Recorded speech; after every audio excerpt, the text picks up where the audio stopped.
Welcome to episode number 23, continuation from episode 22, which we discussed partnership agreements amongst group members or band members so that you guys can determine the necessary things that are important to the business of the group or partnership, if it's two of you guys, so that when things go wrong, there's not any issues and it's all spelled out in the beginning. And remember, you can always change the agreement later. The important thing at the beginning, when you're still friends, is to get something down in writing that gets you started. So in case there's a problem, you've figured it out. And then later on, you can look at it again. So these two videos are to help you create awareness and kind of put some things in the back of your mind of what you want to discuss in that partnership agreement. I mean, there's no one particular partnership agreement, so everybody's situation is different. You can have 50 different things you talk about or 10 different things. I mean, we're talking about the key stuff. But one thing Mitch and I talked about today, which I think is important in any situation, is the idea of control. And especially if it's two people, it may not be that bad, but when you have three or more, you have to really decide who's in control of decisions and who controls what happens.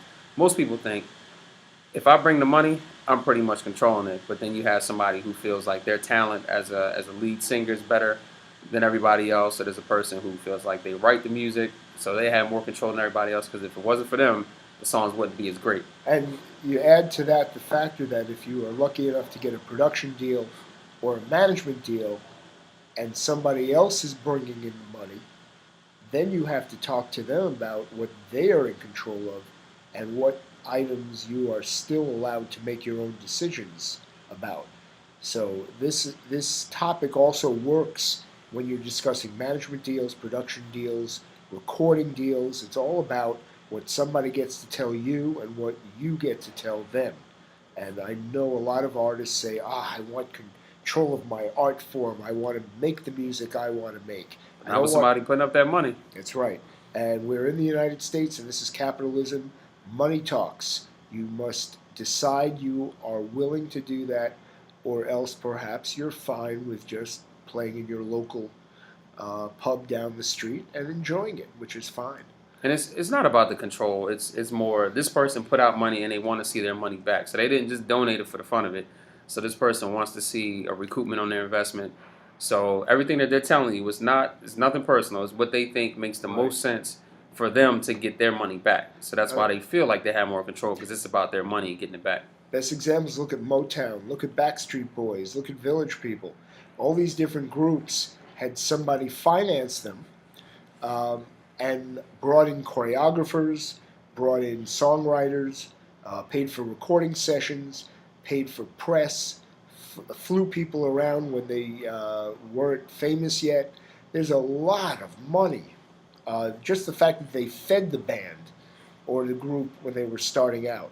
The Temptations, the Supremes, they were all designed by Motown. So we're looking at a situation where somebody is making you a star. Right. Contemporary, it's American Idol. I know or X that Factor. And X Factor, the Voice.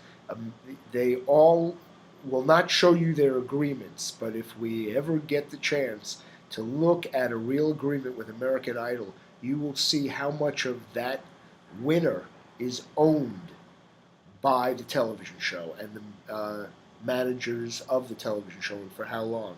You may be disgusted by it when you think the artist is actually getting rich.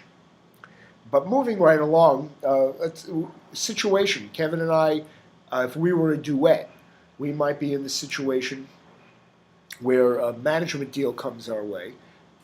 I hate what I've heard about this particular manager. I think we ought to hold out and maybe wait until somebody else talks to us. I don't know. That deal sounds extremely good. I don't.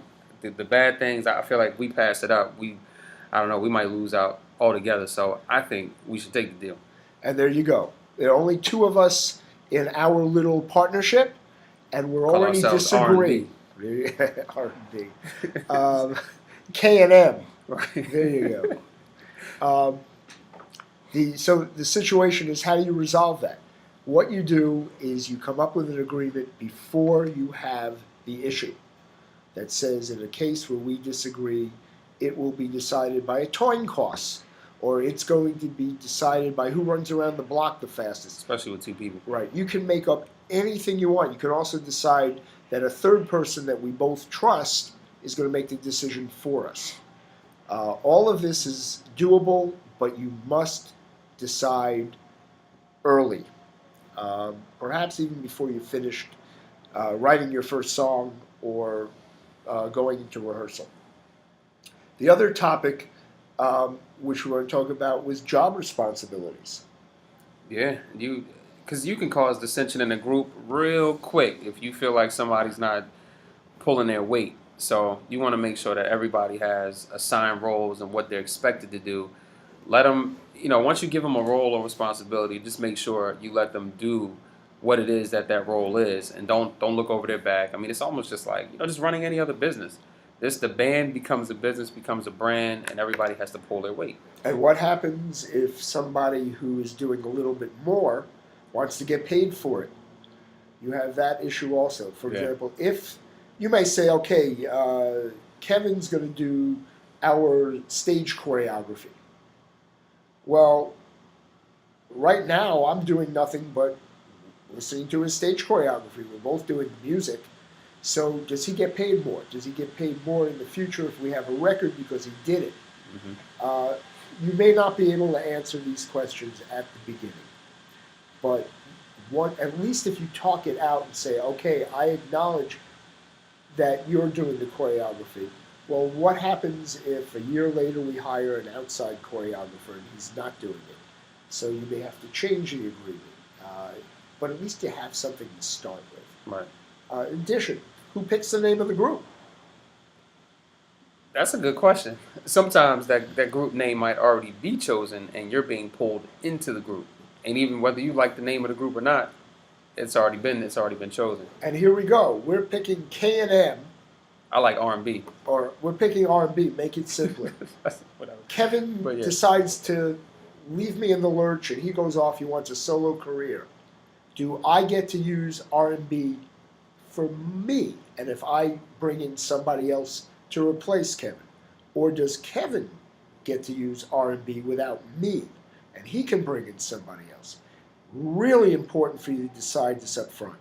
Or do we agree that no one will ever use that name again if we split up? Right.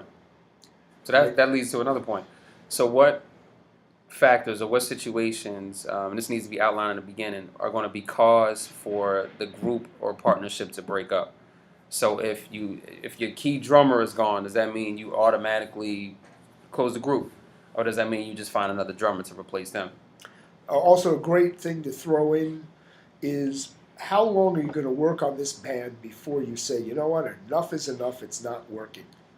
So basically, if you have a drummer and you say, you know what, we're going to work on this for a year.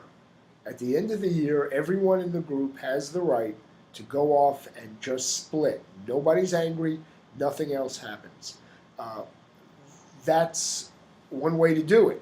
So at the end of the year, you figure out, you know what, we still haven't even got our first gig, and we enjoyed playing with each other, but this doesn't make any sense. And then you move on, find a different band. How does somebody quit? What do they have to do? Do they have to put it in writing? How do you get out? And what are they entitled to? Let's say you recorded a song in January.